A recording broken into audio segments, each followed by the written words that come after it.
La idea de este curso fundamentalmente tiene por objeto analizar los aspectos generales de este sistema y entender cuáles son las características del mismo en función de su impacto y aporte a una economía de mercado, en la cual hoy en día se desenvuelve en una economía, llamamos una economía virtual, una economía en la que hoy día todos estamos involucrados de una u otra forma. Este sistema de propiedad intelectual a lo largo del tiempo ha tenido una importancia bastante relevante y por eso la importancia de conocer a nivel jurídico, a nivel económico y a nivel de impacto propio del mercado. De alguna forma este sistema solamente se identifica sobre la base de aspectos relativos a piratería. Sin embargo, la propiedad intelectual tiene un desarrollo y una ejercitación fundamentalmente a través de estrategias empresariales que a veces no se conocen, y uno de los temas fundamentales de este curso es de alguna forma conocer algunas estrategias puntuales utilizando este sistema en favor de las empresas y del desarrollo de las economías. Para poder entender el sistema de propiedad intelectual es fundamental entender primero de cuál es la base sobre la cual estamos planteando este tema, es decir, dónde se desenvuelve el sistema de propiedad intelectual. Y para ello, pues la propiedad intelectual no podría existir si es que no existe primero lo que es el conocimiento y la capitalización del propio conocimiento. Y por eso, pues, no podría existir propiedad intelectual si es que el ser humano no tiene capacidad de crear y no tiene capacidad de inventar, de desarrollar esfuerzos intelectuales orientados a la creación, a la elaboración intelectual y en general a todo este ejercicio creativo que tiene el ser humano. Las máquinas no crean elementos de propiedad intelectual, es decir, las ideas, las obras, la música y en general son esfuerzos de orden intelectual, y es justamente este sistema que viene a ser creado a lo largo del tiempo con el propósito de resguardar estos esfuerzos y capitalizar de una u otra forma el conocimiento alrededor de ello. Entonces, el planteamiento que se hace el día de hoy tiene como sustento construir y mantener lo que se llaman activos intangibles valiosos, que ese es un poco el planteamiento que se hace. Hay que mirar este sistema de propiedad intelectual orientado hacia un esquema empresarial y orientado sobre todo a un esquema en el cual no solamente hay que mirarlo desde una óptica empresarial, sino también a través de los estados. Las políticas en materia de propiedad intelectual hoy día en países desarrollados pues han servido o están sirviendo para una evolución en el orden competitivo mundial. Vamos a ver más adelante cómo países que tienen más desarrollo en lo que es la capitalización de las invenciones a través de las patentes de invención, pues son países que están rankeados a nivel competitivo mucho mejor que aquellos países que no tienen desarrollo de patentes. Por lo tanto, el planteamiento que se hace hoy día es justamente cómo construir y mantener activos intangibles valiosos en favor del individuo, de la empresa y de los propios estados. Y por eso cuando hablamos de propiedad intelectual no solamente tenemos que mirarlo desde un punto de vista de piratería o de hacer cola en Indecopy para presentar un simple expediente, sino que hay que mirarlo desde una óptica también estratégica que sirva justamente para ir creando valor y generando valor a las actividades económicas que se realizan.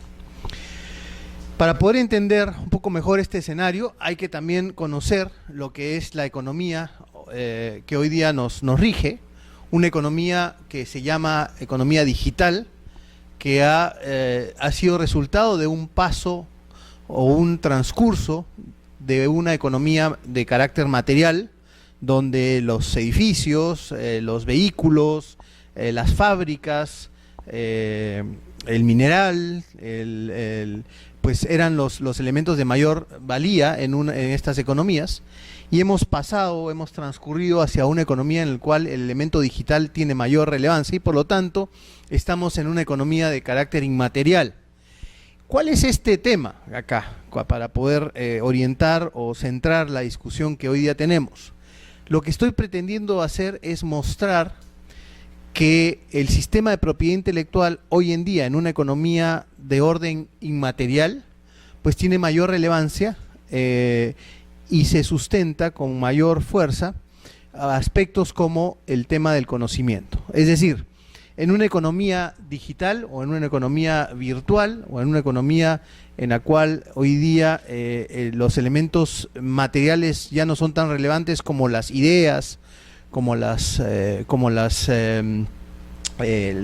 información o el conocimiento en sí, como es hoy día elementos de valor, pues se sustenta justamente en cuán capaces somos de administrar estos elementos. Y por lo tanto, en nuestra economía en la cual nos desenvolvemos y en la cual cada vez más rápido estamos entrando, pues tiene tres características fundamentales. La primera característica es que es una economía global y no podemos desconocer ello, es decir, hoy día esta economía digital determina una competencia de orden global, una economía donde hay un desarrollo en redes. Las redes son sumamente importantes y redes que tienen que tener capacidad de generar valor sostenible en el tiempo, es decir, cadenas de valor sostenible fundamentadas en economías en redes y además donde los mercados nicho están teniendo mayor relevancia que los mercados masa. Con esto no estoy queriendo decir que los mercados masa o los mercados sustentados, por ejemplo, en lo que son los famosos commodities, tengan menor relevancia que los mercados en los cuales los specialities tienen una mayor importancia. No estoy señalando ello. Lo que estoy señalando es que en esta economía digital, en esta economía global, hoy día los elementos de valor añadido y los mercados especializados están teniendo mayor relevancia en términos de generación de riqueza que los mercados masa, y lo podemos mirar con el precio de los metales y del precio de los minerales que hacen pues sucumbir muchas veces a las economías. Entonces, aquellas economías en las cuales hay capacidad de generar valor agregado, aquellas economías en las cuales se puede generar una sostenibilidad en cuanto a cadenas de valor, pues son economías que tienen mucho más poder y mucho más elementos para competir en este escenario. El tercer elemento fundamental de esta economía digital es la característica de ser virtual. Basta preguntarnos en algún momento de nuestras vidas, del día a día, qué sucedería, por ejemplo, si ustedes mismos se suspende el servicio de internet en sus casas, en sus oficinas. Yo no sé si han tenido la oportunidad de preguntarse o vivir una situación de este tipo, donde ni siquiera en la esquina del barrio pueden ir a utilizar una cabina de internet porque se suspendió el servicio de internet. Probablemente habrían varios suicidios y veríamos pues gente perdida en el espacio caminando por las calles sin saber qué hacer.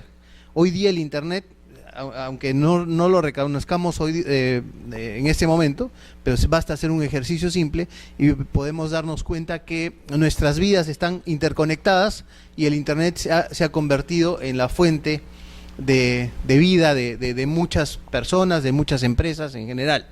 Por lo tanto, esta economía se caracteriza porque es una economía cuya base es en realidad el internet, y por lo tanto el internet ha determinado que las empresas sean empresas en tiempo real, donde podamos tener la capacidad de hablar de digitalización de productos y digitalización de servicios, donde hoy día se puede imprimir en impresoras de 3D y producir en masa de una manera hoy día que no podemos todavía determinarlo, porque este es un tema nuevo que está viéndose en el mundo, pero va a tener una revolución importantísima. Entonces, la economía global, la virtualidad de esta economía y las nuevas capacidades creativas que van a tener que comenzar a generarse producto de este escenario, pues son los dos elementos característicos de nuestra economía en la cual nos vamos a desenvolver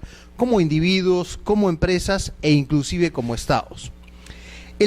La tercera característica de esta economía digital, que probablemente sea la de mayor relevancia para este curso, es la del conocimiento. Es decir, es una economía en la cual el conocimiento ha adquirido una relevancia importantísima, y es ahí donde entra todo el esquema de la creación y de cómo capitalizo esa creación. ¿A qué me estoy refiriendo? Me estoy refiriendo a que en estas economías digitales ya, como hemos visto, el elemento material no es tan relevante como el elemento inmaterial, y eso se ve reflejado en los indicadores de cuáles son las empresas de mayor valor en el mundo. Si ustedes revisan cuáles son las empresas de mayor valor en el mundo, ya dejó de ser de mucho valor aquellas empresas que tenían unas inmensas fábricas productoras de bienes tangibles. Hoy día las empresas de mayor valor son aquellas empresas que están en el mundo digital, justamente. Google, Yahoo, Microsoft, IBM, empresas que están en este mundo de orden digital. Entonces, ¿cuál es esta característica, esta tercera característica de este sistema de economía digital? Es justamente la posibilidad o la capacidad que van a tener las empresas, los individuos y los estados de poder administrar el conocimiento. Hoy día el conocimiento en este tercer componente se convierte en elemento relevante para los desarrollos económicos y generación de riqueza.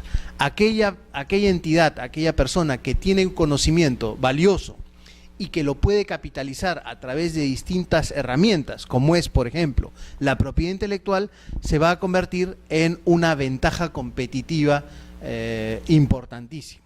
Aquellas empresas que puedan capitalizar un conocimiento determinado a través de esquemas como el sistema de propiedad intelectual, lo que van a hacer es generar espacios para competir de una manera mucho más ventajosa, porque el sistema de capitalización, como es la propiedad intelectual, lo que hace es conceder esquemas monopólicos para competir en el mercado. Si yo protejo una invención a través de una patente, lo que está haciendo el Estado es darme una ventaja frente a los demás para una explotación exclusiva de ese invento que yo pueda tener, o si lo traslado al ámbito de las marcas, el Estado me permite a mí utilizar una denominación o un color o una forma para competir en el mercado en forma exclusiva. Entonces, esa es una forma de capitalizar ciertos conocimientos y ciertas creaciones que se puedan desarrollar a nivel empresarial y a nivel de los propios individuos. ¿Cuál es la conclusión de este tercer componente importante? Es que la innovación, es decir, la innovación de las empresas y de la innovación en la competencia económica global, se constituye en el factor de subsistencia de todas las entidades en el mundo. Aquellas empresas, aquellos individuos, aquellos estados que no tienen capacidad de innovación, pues están condenados a ir reduciendo su participación en esta economía digital. Eso queda clarísimo. Y por lo tanto, si nosotros comenzamos a ver cuál es el nivel de participación de investigación y desarrollo traducido en posibles efectos innovadores en el mercado, pues vamos a comenzar a ver qué países van a estar más desarrollados y cuánto va creciendo la brecha digital en el mundo. Ese es un poco el escenario relevante que hay que mirar, porque cuando hablamos de propiedad intelectual estamos hablando de una herramienta o un mecanismo de capitalización de este conocimiento, de esta forma especial de hacer las cosas, de esta capitalización de esfuerzos creativos que puedan existir a nivel empresarial o a nivel de los propios individuos.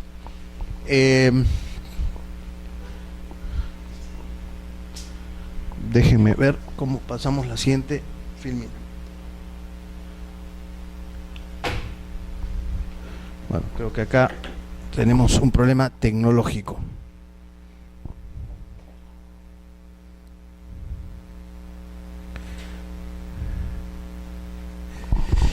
Entonces, poco de resumen, tenemos que entender que el éxito de la nueva economía inmaterial, o el éxito en la participación en esta nueva economía inmaterial, pues ha determinado que las empresas tengan que adecuarse a esta nueva forma de competir.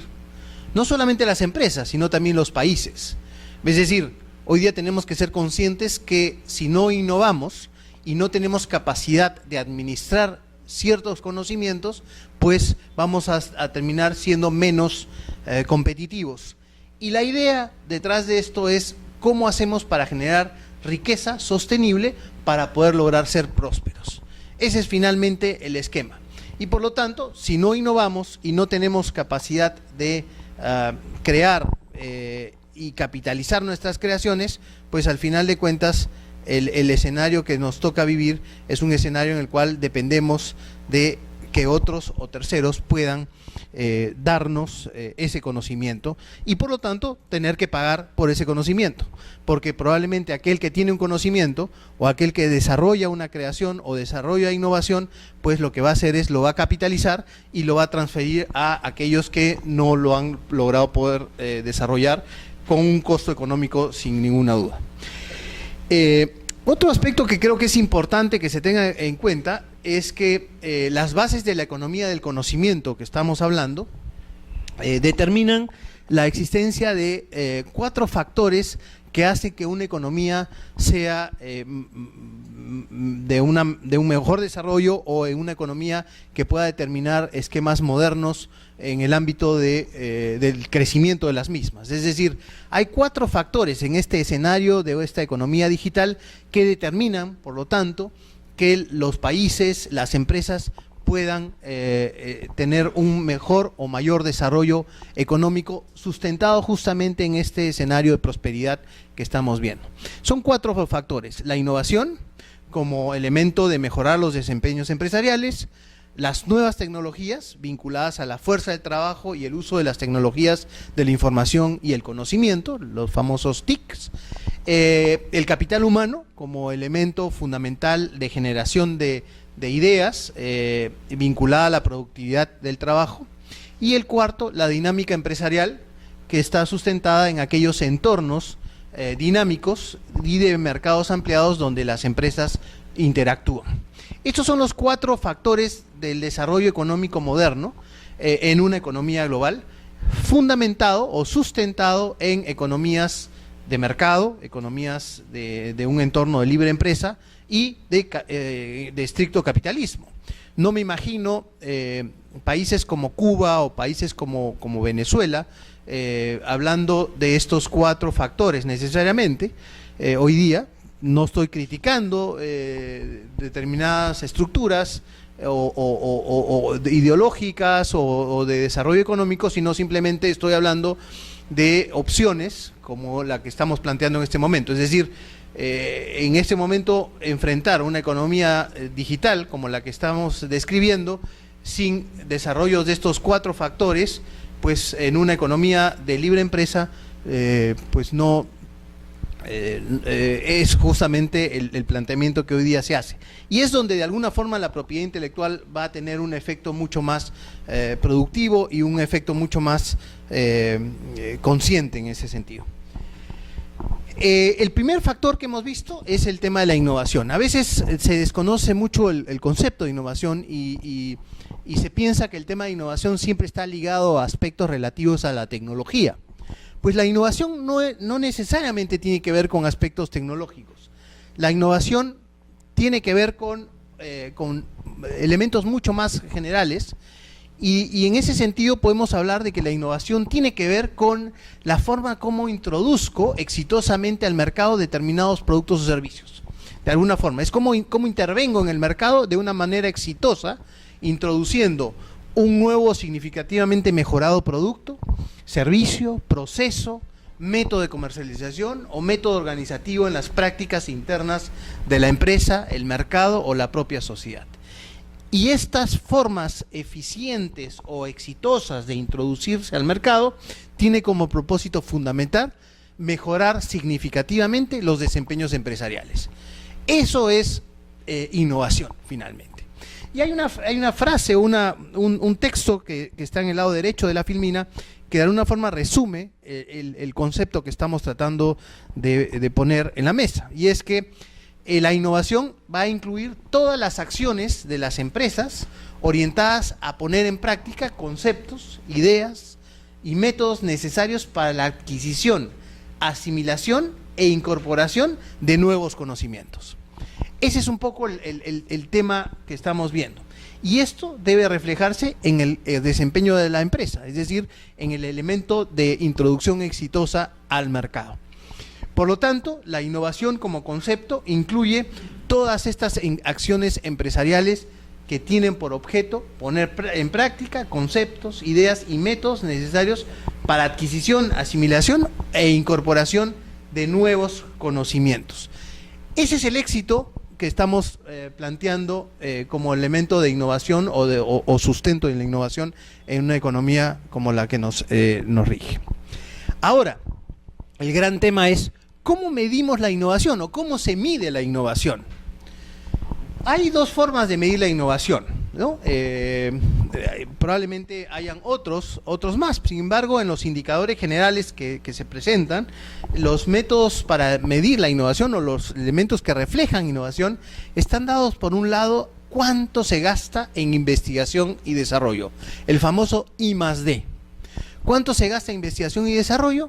Es uno de los factores que determinan cuánto de innovador es una empresa, cuánta innovación hay en un país, y por lo tanto está reflejado normalmente en función al Producto Bruto Interno, y pues vemos cuánto en los países cuánto se gasta en innovación.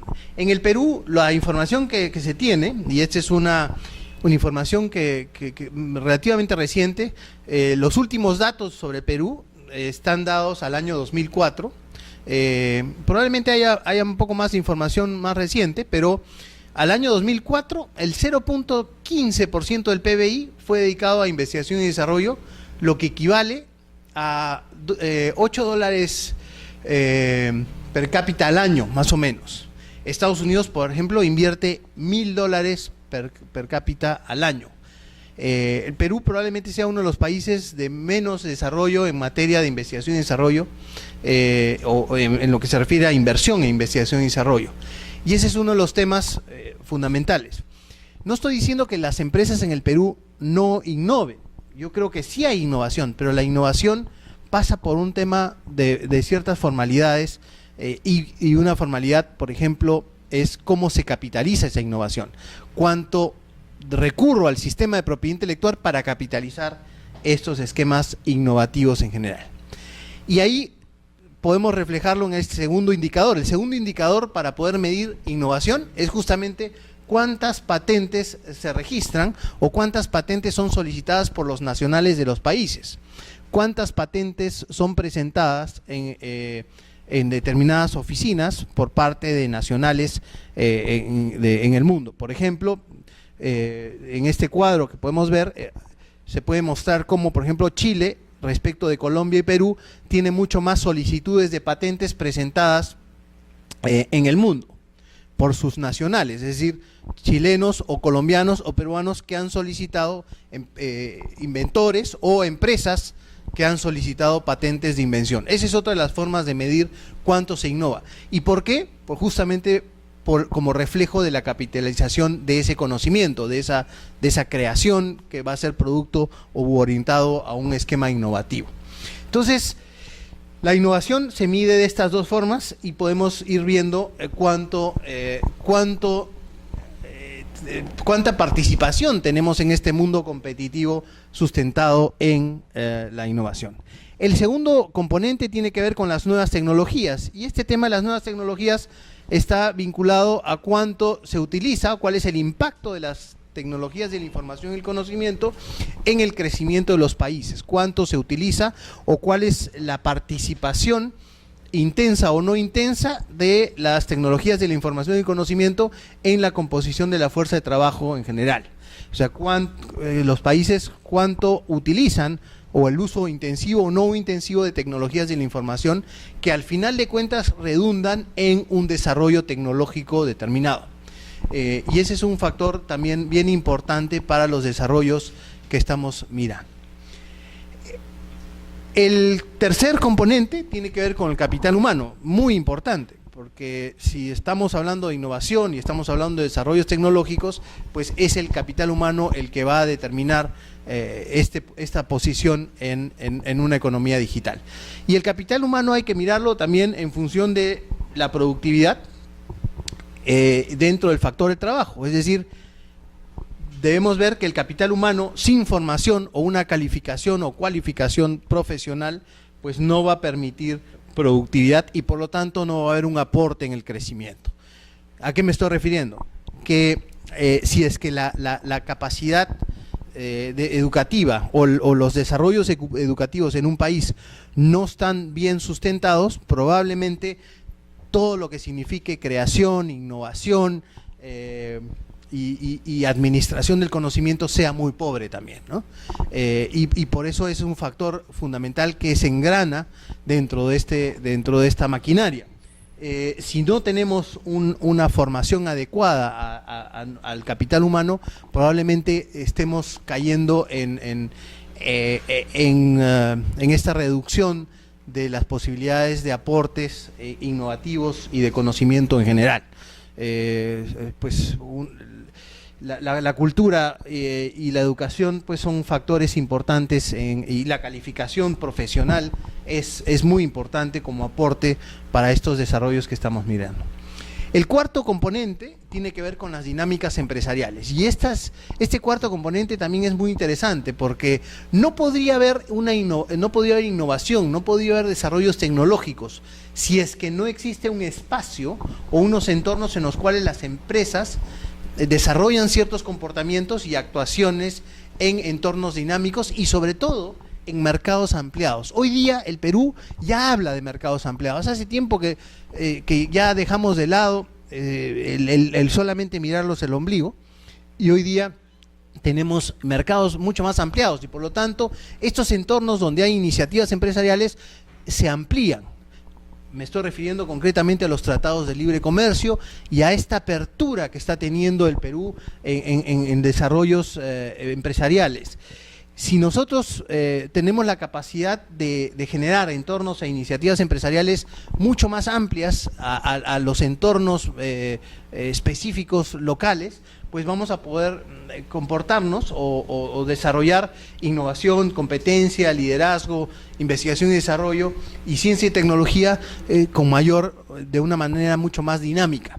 Y ese es el cuarto factor importante al cual el Estado y el sector privado, la academia o los institutos tecnológicos deberían comenzar a aportar para generar estos entornos para poder impulsar innovación, competencia, ciencia y tecnología en general. Como pueden ver, esta descripción que estoy tratando de hacer tiene que ver con mostrarles cuál es el entorno económico para la justificación de un sistema jurídico que participa muy activamente en una economía digital. Es decir, no podemos desconocer a la propiedad intelectual en este nuevo escenario económico mundial y la importancia que tiene la propiedad intelectual en el proceso de capitalizar y administrar el conocimiento que estamos planteando. Por lo tanto, la competitividad es también un factor de subsistencia y los países que más competitivos sean, pues van a poder generar este esquema o este planteamiento del cual hablábamos acerca de esquemas de prosperidad. ¿Cómo se vincula estos esquemas competitivos o estas ventajas competitivas sostenibles vinculadas al tema del conocimiento? Hay una frase que para mí es fundamental y que resume también esta primera etapa del curso que estamos viendo. Y el planteamiento es el siguiente: la única cosa que da a una organización ventajas competitivas duraderas es lo que sabe, cómo utiliza lo que sabe y su capacidad de aprender cosas nuevas rápidamente. Ese es el planteamiento para poder entender las ventajas competitivas sostenibles. Y por lo tanto, hay dos planteamientos que tenemos que entender. Por un lado, la gestión de este conocimiento, de este conocimiento que significa lo que hoy uno sabe, cómo utiliza lo que sabe y su capacidad de aprender cosas nuevas rápidamente. La gestión del conocimiento y la gestión del capital intelectual. Son dos componentes importantes o dos procesos importantes. La gestión del conocimiento dentro de lo que es la administración propia del conocimiento tiene que ver con la facilitación y la gestión de actividades relacionadas con el conocimiento. Cómo creo, cómo capturo, cómo transformo y cómo exploto cierto conocimiento. Pero esto normalmente se da en toda actividad económica o en toda actividad empresarial, es decir, en toda empresa siempre hay creación, captura, transformación y explotación de conocimiento. El éxito no está ahí, el éxito está en cómo gestiono ese capital intelectual, es decir, cómo construyo y gestiono activos intelectuales desde una perspectiva empresarial, estratégica y gerencial. Es decir, toda esta creación, captura, transformación y explotación del conocimiento lo traduzco en una capitalización sustentada u orientada hacia un esquema estratégico empresarial. Y es acá, en esta etapa de la gestión del capital intelectual, donde interviene el sistema de propiedad intelectual para poder lograr los escenarios que estamos planteándonos. Muy bien, entonces sobre esa base nos surge un cuestionamiento adicional, y es el tema de la brecha de la modernidad, que hoy día constituye probablemente uno de los factores más complejos que hoy día nos trae este escenario económico global al cual estoy refiriéndome, y es justamente cuán dependientes o cuán grande es la brecha de la modernidad sustentada en las capacidades de producir bienes sofisticados o de alto valor agregado, o de valor agregado simplemente. Hoy día, por ejemplo, en el Perú se está discutiendo a nivel del Estado, a nivel del gobierno y con ciertos espacios públicos y privados, un aspecto relevante, y tiene que ver con el tema de la diversificación de la producción y el tema de la industrialización. Yo no sé si ustedes han tenido oportunidad de seguir en los medios, el periódico. El Ministerio de la Producción acaba de lanzar una propuesta sobre lo que significa la diversificación de la producción y estos esquemas de nuevos escenarios de industrialización. Pues, de alguna forma tienen que ver justamente con la reducción de esquemas de brechas de modernidad por la incapacidad o capacidad de producir bienes de valor agregado, al final de cuentas. Es cuán dependientes somos de ciertos recursos como país, ¿no? Esa es una discusión ya que pasa más allá de los temas que estamos viendo. El planteamiento que yo hago es, y este es un poco el sustento que existe, es hasta qué punto como país estamos en capacidad de generar bienes sofisticados, bienes de valor agregado, como elemento para poder ir reduciendo la brecha de modernidad. Y esto tiene que ver con políticas públicas, sin ninguna duda. Si nosotros estamos orientando esfuerzos para que la brecha de la modernidad no sea grande, sino más bien se acorte, tenemos que estar pensando en un país que tiene la capacidad de innovar, de administrar conocimiento y además de producir o generar bienes sofisticados o con un alto valor agregado. Ese es un poco el escenario sobre el cual la disyuntiva que hoy día países como el Perú y otros países de la región tienen. ¿Somos capaces o no somos capaces de producir bienes sofisticados? Y esto pasa por políticas públicas en general. Este curso está orientado a abogados, pero habría que preguntarse, por ejemplo, ¿cuál es la principal profesión que lanzan las universidades al mercado? Y nos vamos a dar cuenta que una de las principales profesiones o profesionales que entran al mercado son la mayoría abogados o psicólogos, por ejemplo. Profesiones que no necesariamente están orientadas a aportar en los desarrollos que tienen que ver con la generar bienes sofisticados o generar bienes con valor agregado. En otros países, por ejemplo, como China, la ingeniería es una de las profesiones más relevantes como política de Estado, orientada justamente a tener una ventaja competitiva en este escenario de administrar conocimiento. Pero bueno, es simplemente un tema que hay que mirarlo y para no dejar pasar.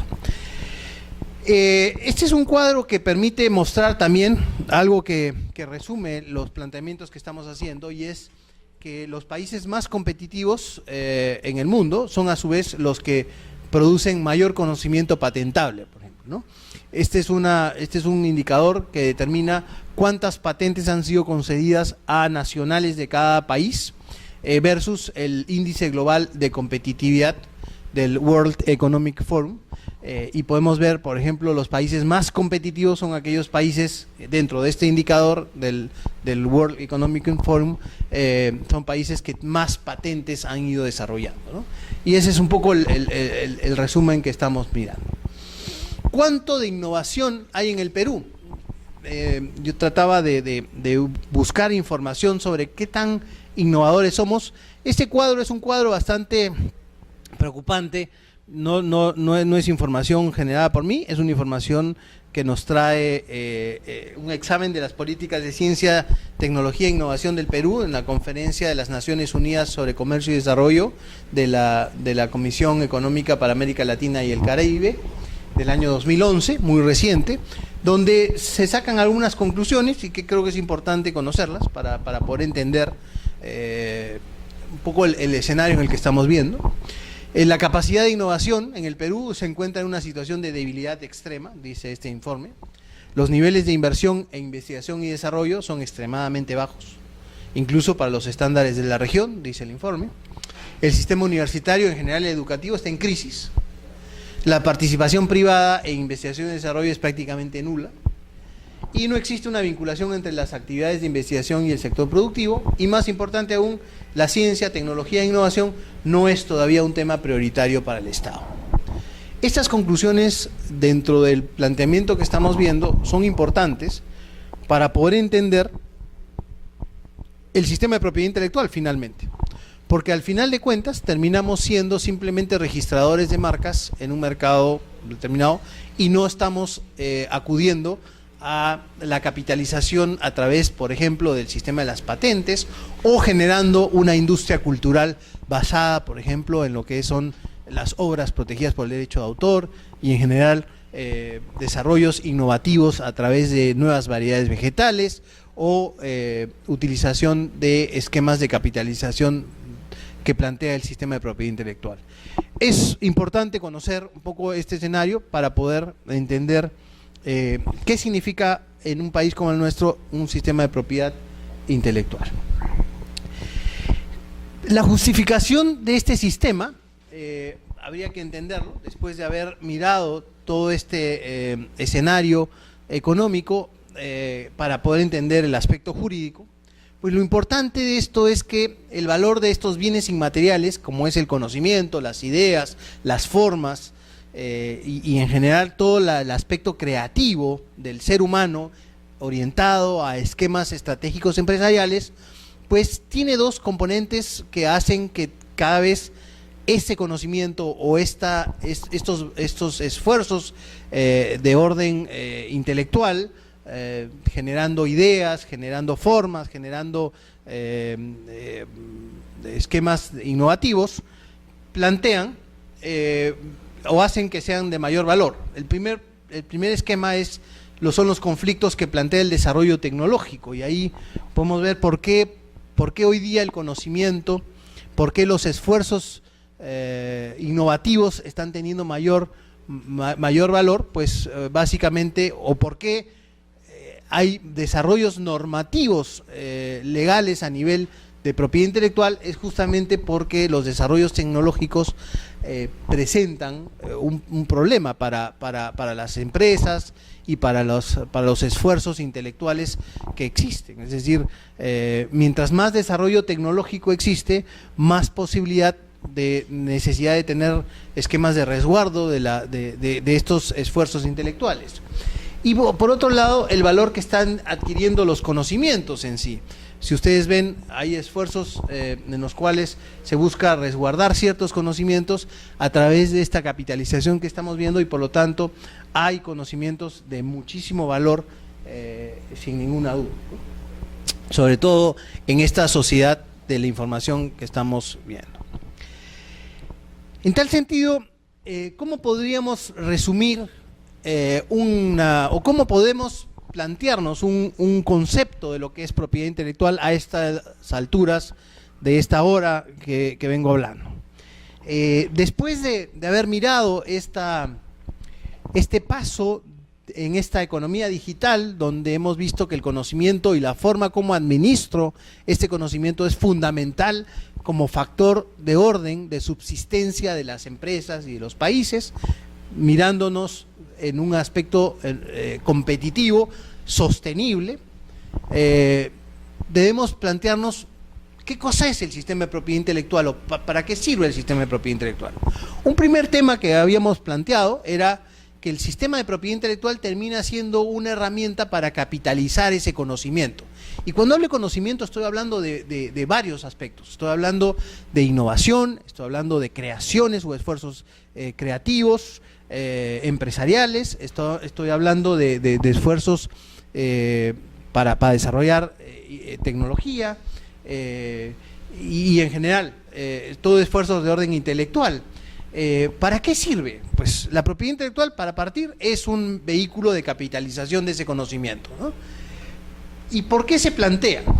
La pregunta acá es, si yo hago un esfuerzo de orden intelectual, es decir, si yo me esfuerzo e invierto en investigación y desarrollo con el propósito de innovar, de trasladar al mercado nuevos y mayores productos o servicios de una manera sofisticada o de una manera inteligente o una manera elaborada, que al final de cuentas no solamente va a beneficiar a la empresa que está desarrollando esto, sino que además le va a beneficiar a la sociedad. ¿Cómo es que logro adueñarme de estos esfuerzos? Es decir, el inventor que hace todo un esfuerzo para poder lanzar al mercado una innovación que va a permitir mejoras en determinados campos, ¿cómo se le retribuye, ¿no? O esa empresa que desarrolla esfuerzos de investigación y desarrollo para desarrollar o generar nuevos impulsos tecnológicos o nuevos impulsos innovativos en determinados campos, ¿cómo hace esta empresa para adueñarse de estos esfuerzos? Entonces ahí es donde aparece este sistema de propiedad intelectual, un sistema jurídico que lo que hace finalmente es ofrecerle a ese innovador, a ese creador, un mecanismo de apropiación de esa creación o de esa innovación empresarial. En suma, ¿qué cosa es la propiedad intelectual? La propiedad intelectual es un sistema o un instrumento de apropiabilidad y protección de las creaciones e innovaciones empresariales. Hace unos días en una universidad donde dicto este curso, un alumno me decía, pero ¿por qué siempre habla usted de empresa? ¿Por qué siempre plantea el esquema en función a aspectos empresariales? Y yo le contestaba, y les contesto probablemente a aquellos que tienen esa misma pregunta, porque si estos esfuerzos innovativos, estos esfuerzos de creación, de innovación y de desarrollos de nuevos esquemas tecnológicos, por ejemplo, o de investigación y desarrollo, están orientados justamente a esquemas estratégicos empresariales. Siempre lo que se va a buscar es buscar cómo competir para sacarle provecho a este escenario competitivo que existe. Sí, claro.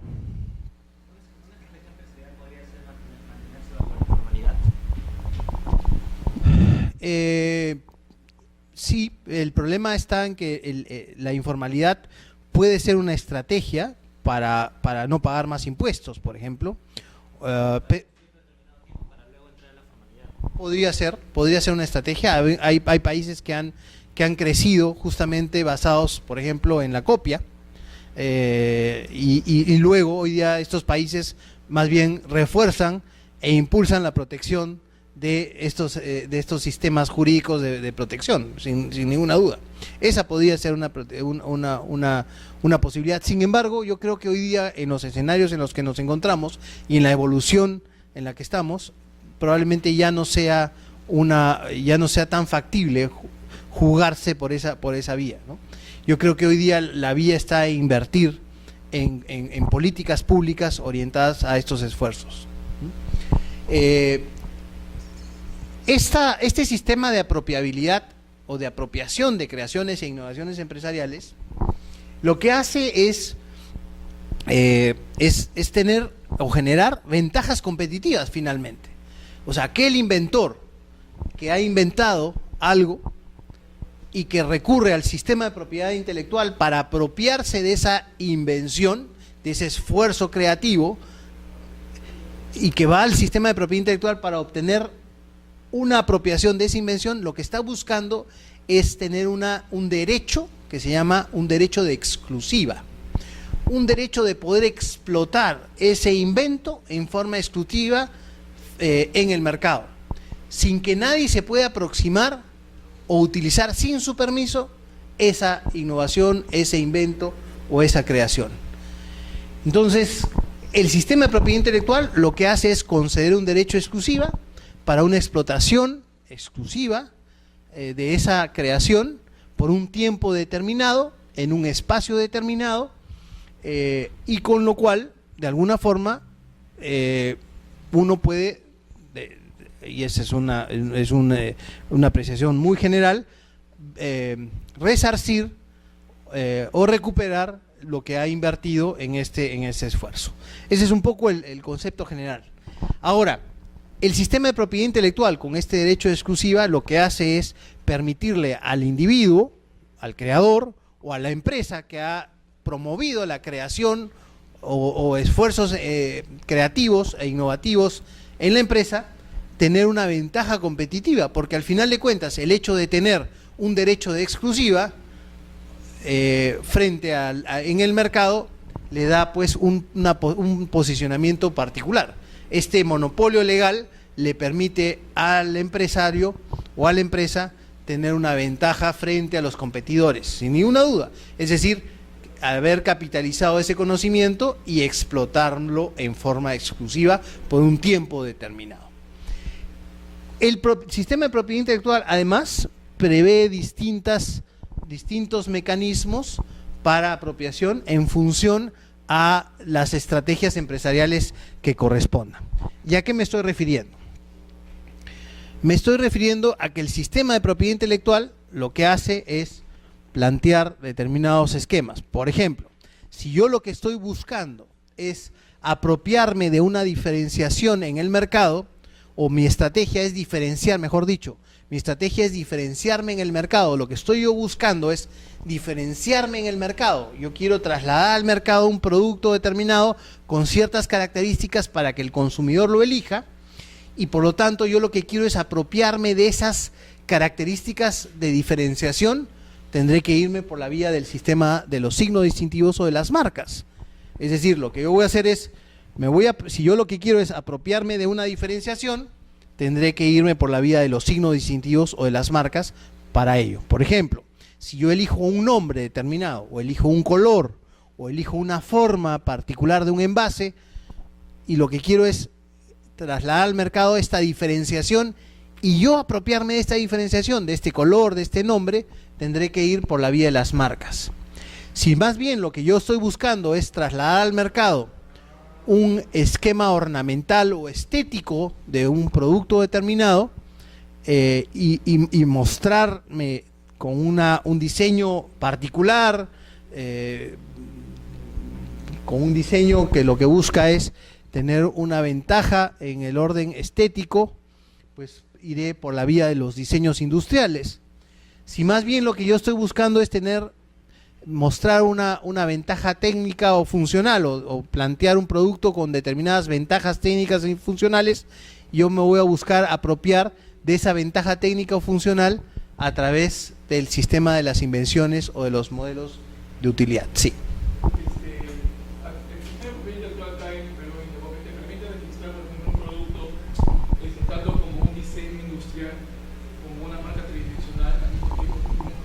Sí, sí es posible.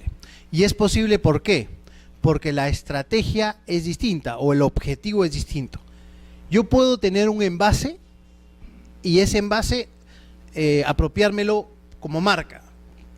Si yo lo que busco es ir como marca tridimensional, lo que yo estoy haciendo es apropiarme del elemento de diferenciación. Sin embargo, si yo lo que busco es apropiármelo a través del sistema del diseño industrial, mi estrategia es más bien mostrar un aspecto ornamental u estético, que ese es un poco el planteamiento. O sea, depende de la estrategia. Tu pregunta es, ¿puede haber un diseño industrial y una marca tridimensional registrada? Sí, puede haber. Es decir, para el mismo solicitante. ¿Puede haberlo? Sí. ¿Por qué? Porque tienen dos efectos distintos. En un caso es diferenciación y en el otro caso es mostrar aspectos ornamentales o estéticos. ¿Eso es posible? Sí, eso es posible. Todo depende de hacia dónde estoy apuntando con el esquema de apropiabilidad. Entonces, un poco para resumir esta parte del curso, la propiedad intelectual es más allá de un trámite registral. O sea, como pueden ver, ya la propiedad intelectual hay que mirarla más allá de un tema de trámite registral, de ir a presentar un expediente al INDECOPI, de hacer tu colita y llenar tu formulario y pagar tu tasa y hacer tu publicación en el Diario Oficial Peruano. La propiedad intelectual tiene una orientación mucho mayor, como hemos podido ver. La propiedad intelectual permite capitalizar destrezas empresariales, por ejemplo, convertir ideas, soluciones técnicas, creaciones y conocimientos en productos y servicios competitivos, definir el aprovechamiento de los derechos exclusivos como posición competitiva más ventajosa en el mercado, y esa es una estrategia, por ejemplo, ¿no?, empresarial.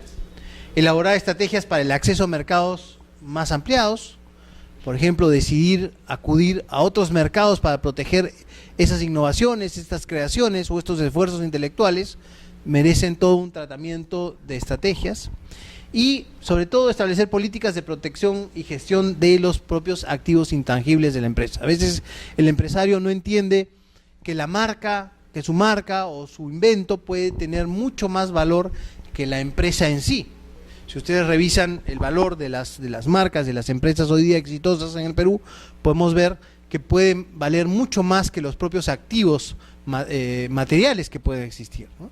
Y a veces el empresario se olvida que la marca o su elemento de propiedad intelectual es un elemento fundamental de subsistencia en el propio mercado, y a veces muchos escatiman en los esfuerzos de resguardar estos elementos empresariales.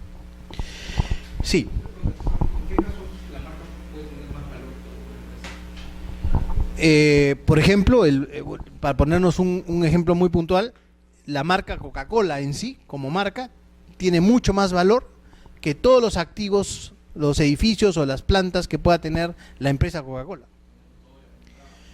O sea, como marca renombrada, pero como al margen de si es marca renombrada o no es marca renombrada. O sea, la marca en sí, si uno vende la marca Coca-Cola, probablemente tenga mucho más valor que los bienes materiales que tiene la propia empresa, sus vehículos, sus fábricas y demás, ¿no?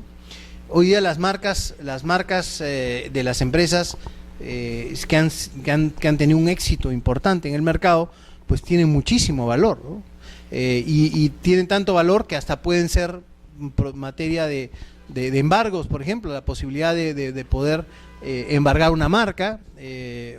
Antes, ¿cuándo se iba a pensar que la SUNAT iba a embargar una marca? Pues la SUNAT hoy día, no solamente, por poner un ejemplo, como acreedor tributario, tiene la posibilidad de embargar una marca de una empresa pues para recuperar una deuda determinada, y puede ser un éxito muy grande, porque al final de cuentas esa marca puede ser rematada. Imagínense ustedes cuántas marcas en el mercado pueden existir que tienen un valor propio y que pueden ser un mecanismo interesante para resarcir deudas, por ejemplo, ¿no? Hoy día se da, o sea, las entidades públicas embargan marcas por deudas tributarias o por deudas en general, y la marca pues responde justamente a un valor importante, ¿no?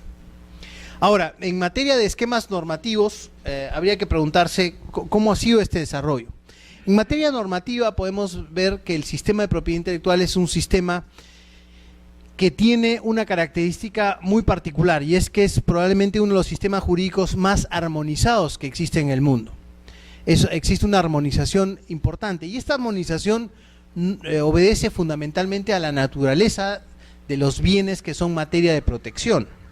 Este esquema normativo que se ha ido desarrollando a lo largo del tiempo es producto justamente de esfuerzos de resguardo de estos activos inmateriales, y por lo tanto los sistemas jurídicos de protección son sistemas jurídicos sui generis, particulares, y que han tenido un desarrollo en el mundo a lo largo del tiempo en función obviamente de intereses particulares en materia de desarrollo de políticas de innovación, de desarrollos tecnológicos y de esfuerzos de las propias empresas de cada uno de los países. Hay países, por ejemplo, que sus exportaciones, en sus exportaciones, el 70 u 80% de sus exportaciones contienen elementos de muchísimo valor en cuanto a activos inmateriales sustentados o protegidos. Estoy hablando de marcas, estoy hablando de software protegido, estoy hablando hasta pues creaciones como es la industria fonográfica o la música, por ejemplo, que tiene muchísimo valor y que hoy día tiene un tráfico a nivel mundial importante. Es decir, basta mirar, por ejemplo, ponernos el ejemplo de dos marcas deportivas como es Adidas o Nike. O sea, cuánto un par de medias con la etiqueta de Nike, cuánto puede valer en términos de la media, o ese par de medias o de calcetines, como bien sin marca y otro con marca. O sea, es decir, ahí hay que mirar que las exportaciones o la producción de determinados bienes con marca pues tienen muchísimo valor que otros, y por lo tanto hay países que tienen mucho interés en resguardar estos activos de las empresas propias de estos países, y por lo tanto el esquema normativo pues está relacionado justamente a estos muchas veces intereses. ¿Cuánto de estos intereses participan países como los nuestros, digamos? ¿Cuánto de interés en desarrollos normativos el Perú ha participado? Pues un tema de mucha preocupación a veces. Y ahí también hay que entender que los desarrollos o los deterioros en los modelos de integración que han habido a lo largo de la región también han determinado pues que los sistemas de propiedad intelectual hayan tenido también sus propios desarrollos, ¿no? Por ejemplo, los famosos tratados de libre comercio han determinado nuevos estándares de protección en materia de propiedad intelectual, y estos tratados de libre comercio aparecen justamente por los propios deterioros en los sistemas de integración económica. Las opciones que tienen los determinados países de asociarse o de desarrollar nuevos espacios para el desarrollo económico de los países, pues implica, por ejemplo, que la propiedad intelectual, que está íntimamente ligada a los desarrollos de comercio, pues tengan cambios o modificaciones importantes. Es decir, ¿a qué me refiero? Que hoy día, a nivel multilateral, representado por la Organización Mundial del Comercio, este esquema multilateral donde se negocian los temas de propiedad intelectual, entre otros, no tiene un mayor desarrollo, porque la OMC y todas las negociaciones multilaterales están trabadas. ¿Cómo están